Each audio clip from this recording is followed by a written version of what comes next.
first game you beat in the year 2019 was Bushido Blade. So what exactly is Bushido Blade? Maybe you can give like a kind of a description of what would you call it?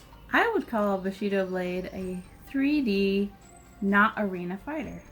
Because you've got 3D models, third person. There is no health bar. There is no time limit. Okay.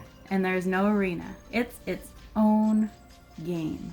So you say it's not arena. What would you call it? Because what would you call like the area that they're fighting in? Just an area. Just an area. Because you can leave.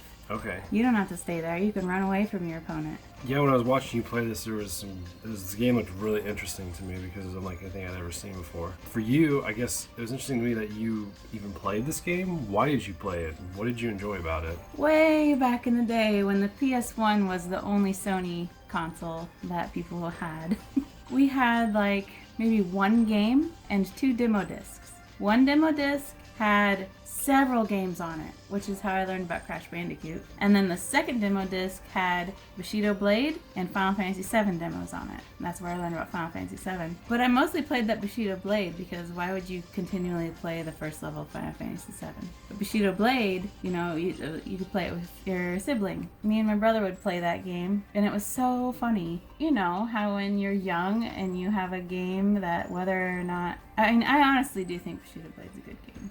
But when you grow up with a game or you have a game when you're young, that game stays with you the rest of your life. And Bushido Blade was one of those because it was so funny because you could potentially kill them in one hit, but you could hit them in the legs and cripple them, but they'd still be alive, so you'd still be battling each other. Or you could break their arms with your sword and stuff like that, and it was just funny. It wasn't intending to be funny, I don't think. It's intending to be serious, I think, because it's not goofy. It's just funny. That's the only game that I know of where you can like break each other's arms and legs. Would you even call this a fighting game? Yes. Because there's fighting in it? Because there's 2 people fighting. One has to win. At this time in my life, I've played tons of fighting games because of you. When I played it before, I had never played a fighting game in my life. I guess you could say Bushido Blade was my first exposure to a fighting game. So what kind of people would you recommend this game to? I would recommend this game to people who are not extremely competitive because I don't think that you need to practice this game. And I think that's why I beat it on my first try. Okay. At the beginning of this year is when you got your RetroPie working. And I was like, we gotta get Bushido Blade.